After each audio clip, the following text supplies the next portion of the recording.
Revelation 3611. From the 23rd of November 1945. God's love for the fallen. Inseparable. God's share.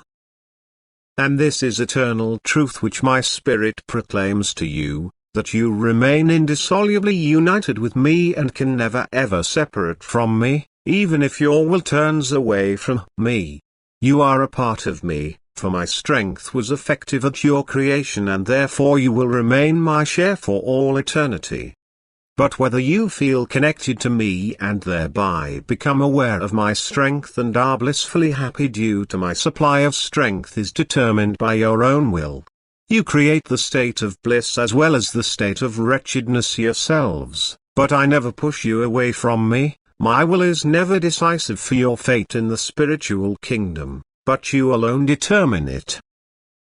And therefore I do not condemn you, but you yourselves plunge into damnation if you stray from me and use your will wrongly. And yet, even in the deepest depths of hell you remain my own. I will not abandon you to the one whose will called you into life by using my strength. Only that it will take eternities before you give yourselves to me, because this solely depends on your will if you acknowledge me as your Father and Creator of eternity. For I do not force this will.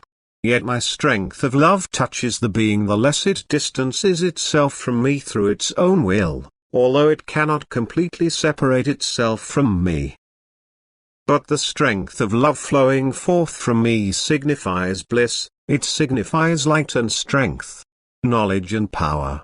And therefore the spiritual being distant from me is lightless and powerless because it withdraws itself from my strength of love. It is wretched because the state of lightlessness and powerlessness completely contradicts its original state.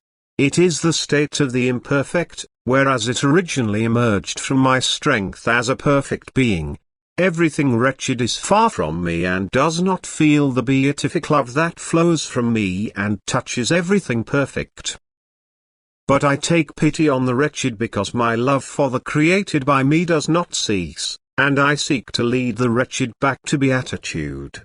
Yet the process often takes eternities because the creature itself does not want to let my strength of love flow through it, but I respect its free will.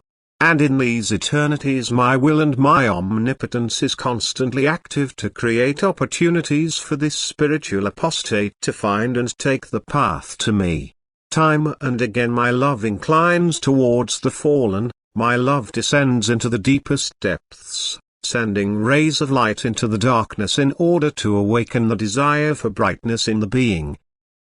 My love stretches out its hands to grasp what is sinking and to pull it upwards. For eternally I will woo my creatures, because they are my share and will remain so for all eternity. Yet they have to reduce the distance themselves through their will, and because they are no longer able to do so if they remain at an extreme distance due to my adversary's influence, I bind their will. That is, I take away its freedom until it is able to decide for itself again in freedom of will. For my love wants to help the weak, powerless one to become powerful. My love seeks to change the will of the spiritual being which is distant from me without, however, making it unfree in the stage of the final decision as a human being. But before that the spiritual being would abuse its will and therefore I bind it to prevent this.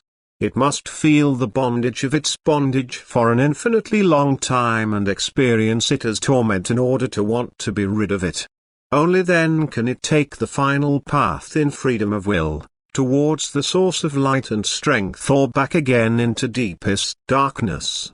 One day, however, even the spiritual substance that resists me will become free and strive towards me. For what is mine from eternity will inevitably return to me, because I will not give up anything that has emerged from my strength.